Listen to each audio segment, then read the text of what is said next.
wanted to have this film feel spiky, like we didn't want to shave off the edges of the kind of dynamic range of the film, in an effort to have this feel super cohesive. It's like we actually wanted to kind of show like the messiness and how so much of what is funny is tragic and so much of what's tragic is funny. And if we could achieve that, within a scene that you could laugh and you could cry, like we felt like we did something.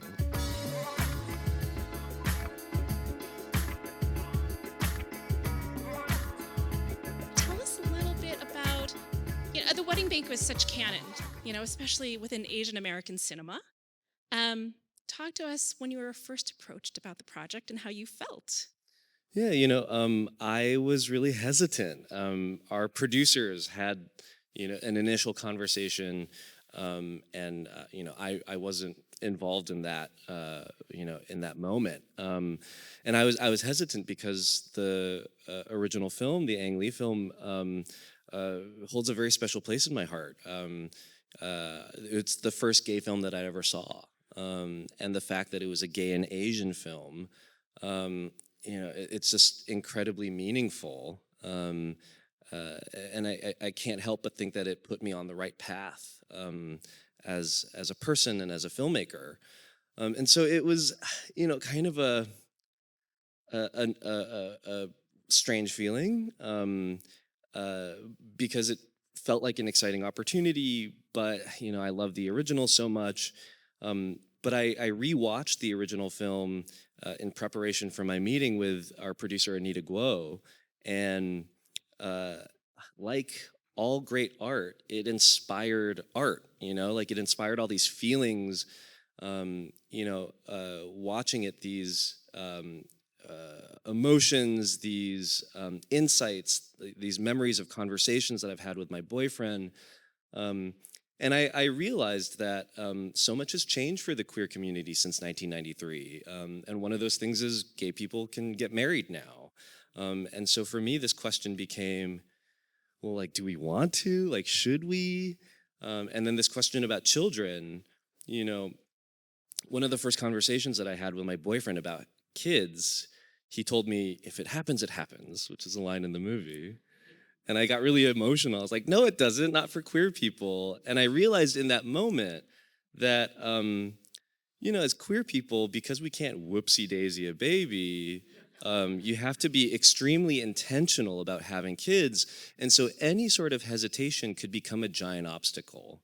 And so kind of with these insights into kind of modern queer family building, kind of rooted from the emotions that all came up from rewatching The Wedding Banquet, I felt like, maybe I do have my way into this.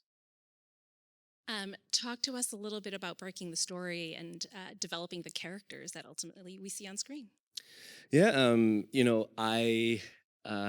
it's kind of silly, but the one of the first thoughts was, what if the bride in the original film, Wei Wei, like, what if she is also queer and has a lesbian partner? And then, I thought about,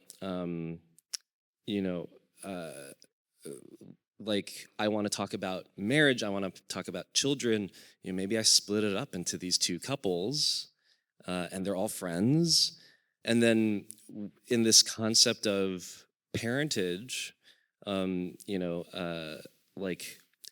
there's nothing more kind of impactful to how you treat potential parenthood than how you were parented. And so I wanted to see this older generation.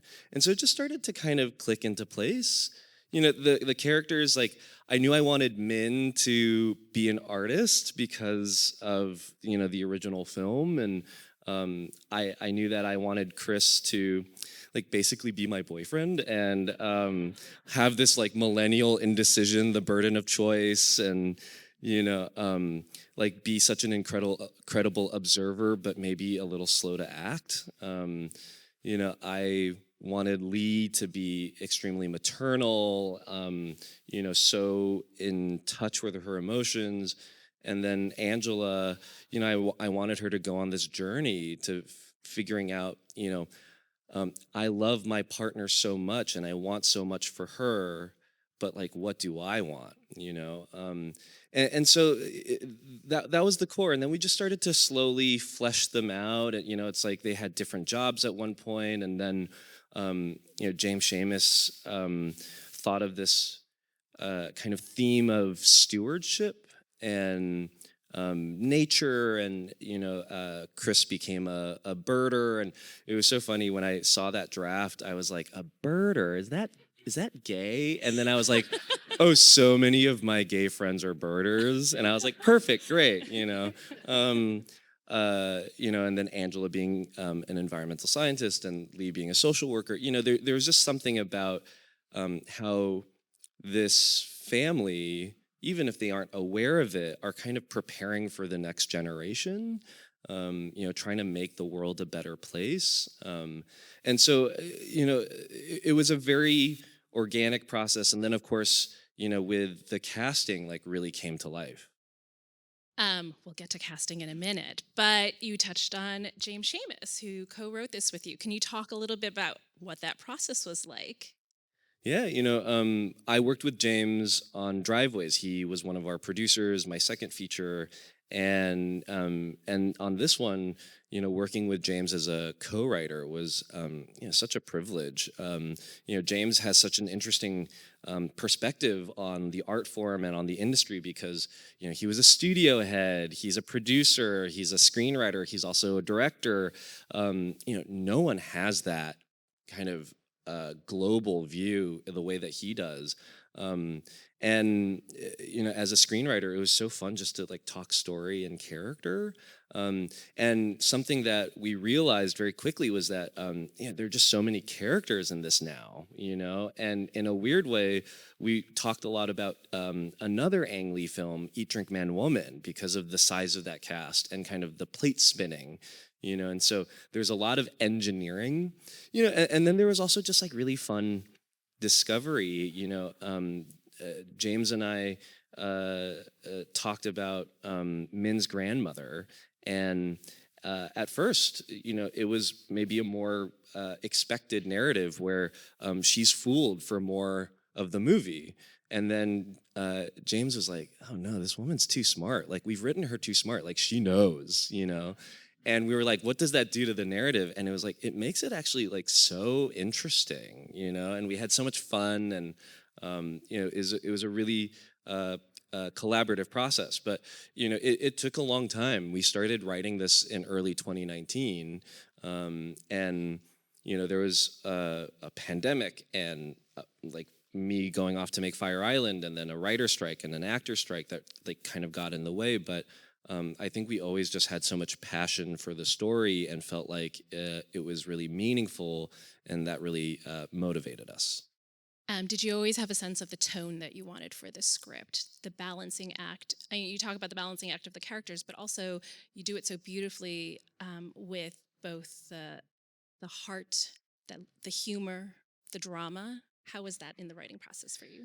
Yeah, like James and I talked about this a lot, and we wanted to have this film feel spiky, like we didn't want to shave off the edges of the kind of dynamic range of the film, in an effort to have this feel, like super cohesive. It's like we actually wanted to kind of show like the messiness and, how like so much of what is funny is tragic, and so much of what's tragic is funny. And like I love that scene in the bathroom between Joan Chen and Kelly Marie Tran, where Joan says like, like maybe you'll be a terrible mom, maybe you'll be worse than me, which is so funny. But then it's also like and then they say I love you, right? And it's just so sincere and heartfelt. And if we could achieve that, within a scene that you could laugh and you could cry, like we felt like we did something. And so it was difficult. And of course, you work on that in the writing, but you work on that on set. And sometimes you play something, a little bit more dramatically, a little bit more comedically, and then of course in the edit you're really adjusting those things, and it really only comes together right at the very end. It's a process long, kind of patient thing you have to do, and I felt like we were starting to get close. My editor, Giraud Bresson, he told me that the film was starting to work for him when he watched it and he felt like it was kind of like hanging out with me, and I like really liked that. And but then I will say that also makes me really anxious when I get like critique and feedback, because it feels like people are like judging me. But it's No okay. judge, only love. Before we move on to like kind of casting and production, we just wrapped our 2025 screenwriting lab. I think some of our fellows are here, so shout out to them. As an alum of our screenwriting lab ourselves, I just wanted to hear how you feel you've grown and evolved as a writer from Spa Night to Wedding Banquet. I think I think I'm more willing to take risks. I'm more willing to experiment. Like Spa Night. I'm very proud of that film. But I did have a very kind of precise like vision for it, which I think was really helpful, especially kind of at that budget level.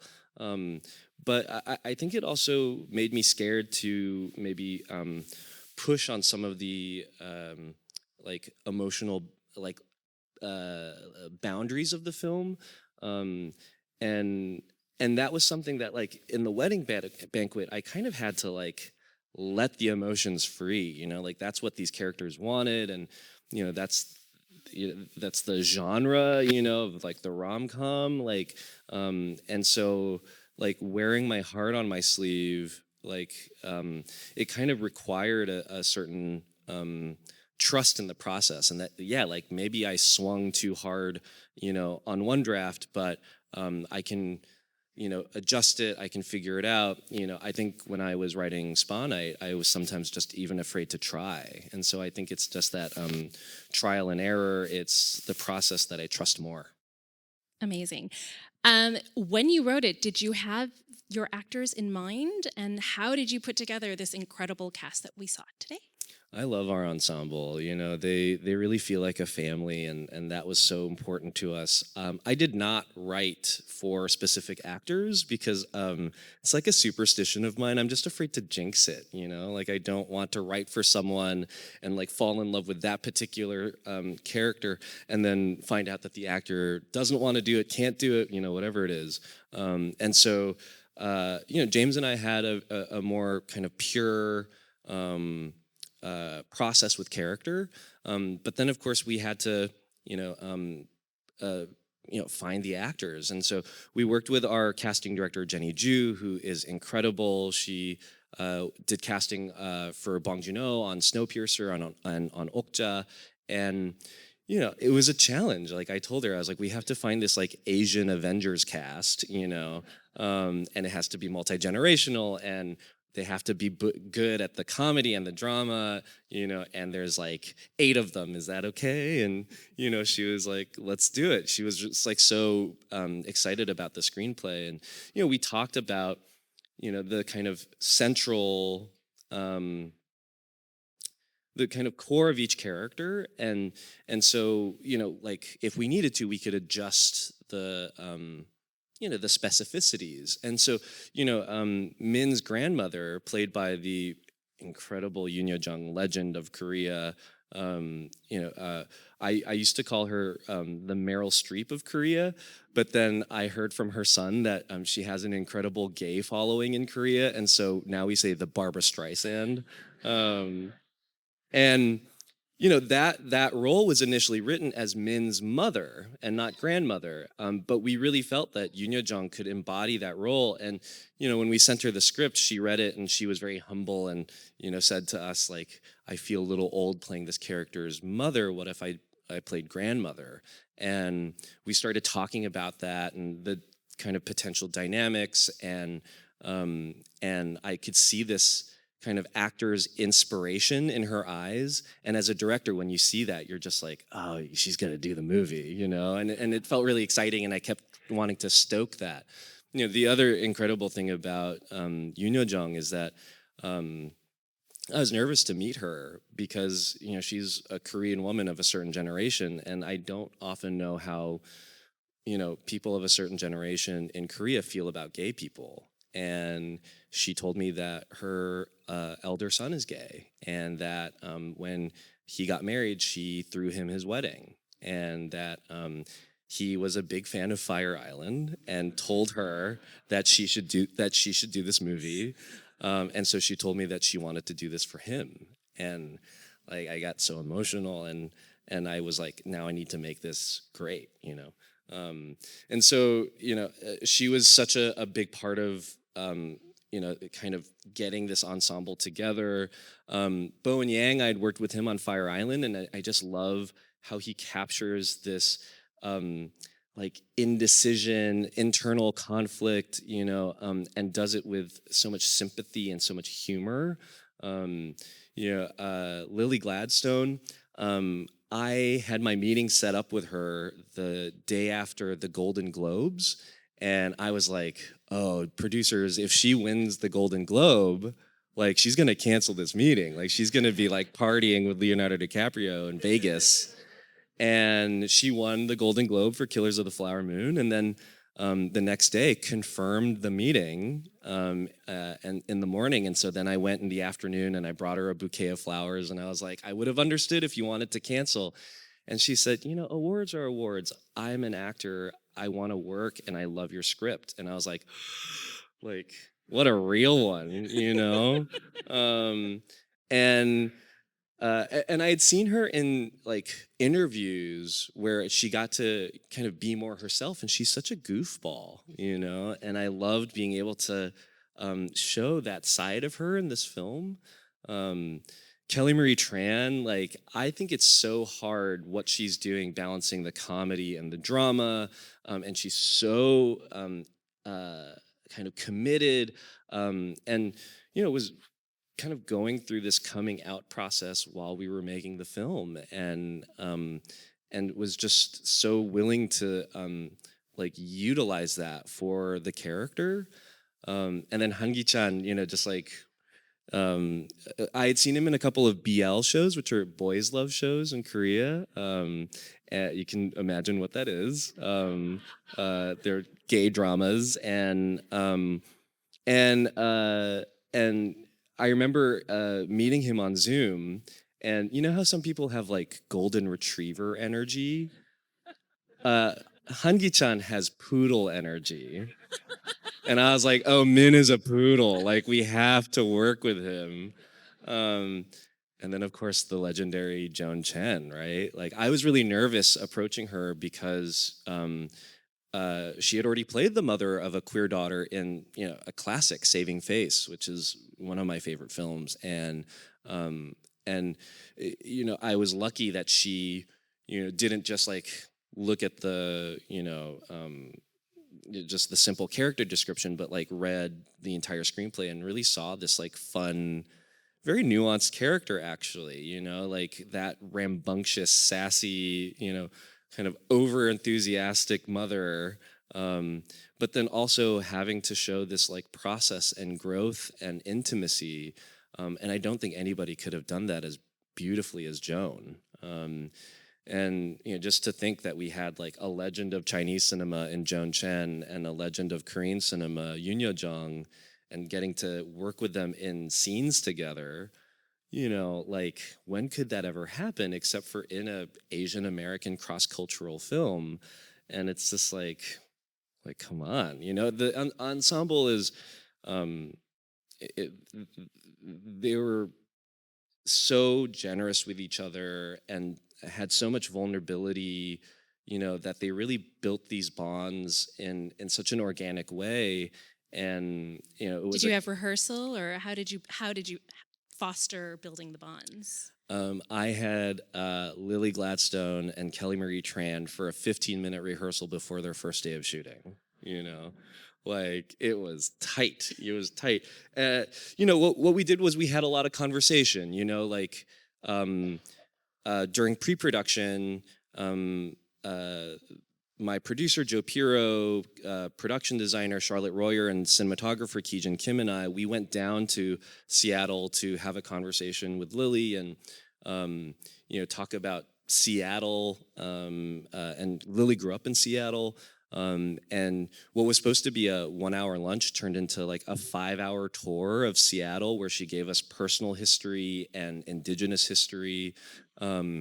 She asked me if it was okay if the character were indigenous, and wanted to rename the character. Initially, the character was named Liz, and Lily was like, "It feels a little on the nose to play a lesbian named Liz." And she was like, "What if we named her Lee?" As a nod to Princess Angeline, the daughter of Chief Seattle, the Duwamish chief that Seattle is named after. And I was like, that's great, that's beautiful. And we talked about how that might, bubble up into the screenplay in small ways, and how it would bring in this theme of stewardship and home, where we belong. I thought that was such a special choice. And then, I asked her while we were driving around Seattle, like, where do people go when they get drunk and like want to grab a bite? And she was like, oh, they grab a bag of dicks, And so we put that into the movie, What's very funny is that in now naming Liz Lee, we then have this couple named Angela and Lee, which is very fun. And then one of our Not going to my head at all. And then one of our co-producers was like, "Oh, that's such a fun nod to the original film." And I was like, "What do you mean?" And she was like, "Angela and Lee, Ang Lee, Ang Lee." And I was like, "Oh God, like not even intentionally done." But there was just something about this very organic process that I wanted to have with our actors, so that they could take some ownership of the characters, because I think that's when they are the most passionate and are the most excited to play these roles. And so, with our brief rehearsal time, like I had each couple create a secret that they would have just for themselves that they would never tell me. And then I had them create a secret from each other that only they would know and not tell the other person. And that is born out of this this kind of disagreement I had with another filmmaker, where I was told, like, you need to know everything about your character.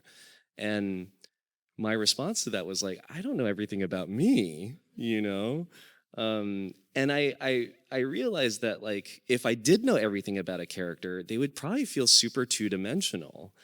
And so what if I encourage that, actually, and I like allow my actors to create something that I don't know about their characters, and how empowering that would be to their process, but then also, just kind of create a sense of humanity. What I love about the original Ang Lee film is that these characters feel like they exist outside of the bounds of the film, and I wanted to retain that spirit in this movie. Beautiful. We are film independent, and this is an independent film. Talk a little bit about directing this independent film and perhaps any lessons learned from this particular experience. Yeah, it's so funny, like indie film, I think you have to be kind of adaptable, and you never know what challenges are going to come your way. And like one very random thing that popped up was we were shooting in Vancouver, and I had never shot there before. And when we were there for prep, I was like, man, like the sun is still up and it's like 10 p.m. And then I was like, oh no, wait. And then I thought about, like, well, when does the sun come up? And it was like 4 a.m. And I was like, how much nighttime do we have? And I talked to my AD, and he was like, yeah, you have too much night in your script. And I was like, oh man. So we had to change scenes to daytime, or if they were interior, like black them out. You just had to kind of like roll with it, right? Um, you know, like there were, and that's like fully out of my control. Like there isn't someone being an asshole saying like you need to cut night scenes. It was like this is just what nature is giving us. And I feel like that's just an example of like, well, this is indie film. Like you can't have more days or more nights to try and shoot.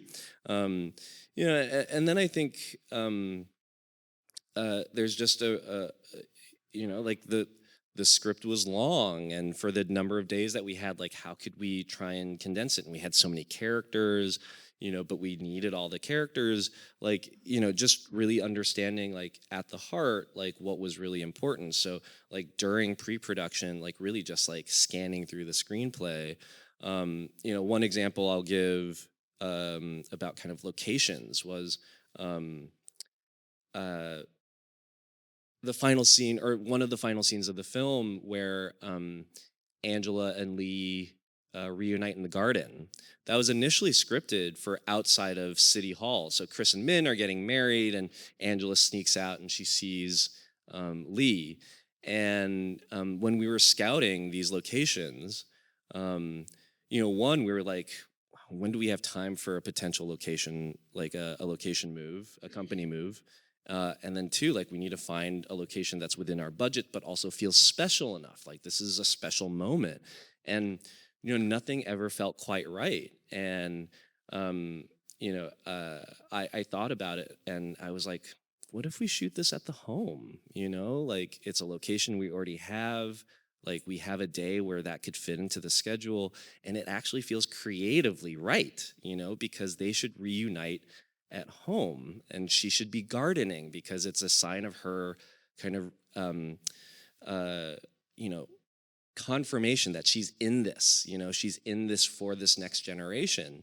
um, and um, and so it just kind of clicked into place. Another interesting thing about that scene was that it used to have more dialogue. And Kelly Marie Tran asked me a question, about like what does this dialogue mean? Like where is that coming from? And the more we talked, the more I realized like, maybe the dialogue's not important. Like maybe they've talked so much that they just in this moment need to witness each other.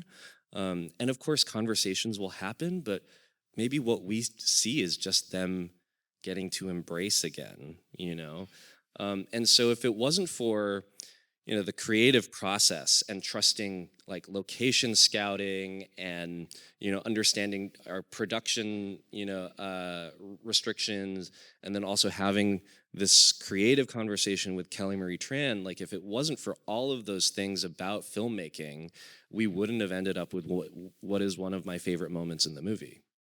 Exceptional. I have to ask before we wrap up. I love the music. I already asked you before, and I was like, "When are we going to hear the soundtrack? When can we buy it?" Can you talk a little bit about your musical choice selection? Are you working with your music supervisor? Yeah, we worked with a wonderful music supervisor, Tiffany Sue, and we wanted to find Asian American and queer and Pacific Northwest based artists, and it was just like fun to get playlists of music, and think about kind of the spirit of the film. And we have two songs from this band Chinese American Bear, and we loved the kind of playfulness. They almost felt like nursery rhymes. And one of the songs we use is for that kind of morning montage after the first night. And I loved that it was like I love you, you love me, like 1 2 3 catastrophe. And I was like, that kind of makes sense. And and there was something about it's like these characters are still kids, like they're still trying to figure their shit out. And it was a process of trial and error, and our editor Jerome Bresson and I like really like worked to try kind of find the tone of it. But ultimately, like, I wanted this film to have a real kind of sonic identity and kind of Pacific Northwest texture, and I really loved the work that Tiffany did. Well, we are out of time for this conversation, but congratulations again to you, Andrew, for such an exceptional film. Thank you. Everyone, the movie opens this Friday. Why? Tell everyone to go see it. I know I'm going to see the theater again, but let's go out and have a drink and celebrate Andrew. Thanks. Thank you, everyone.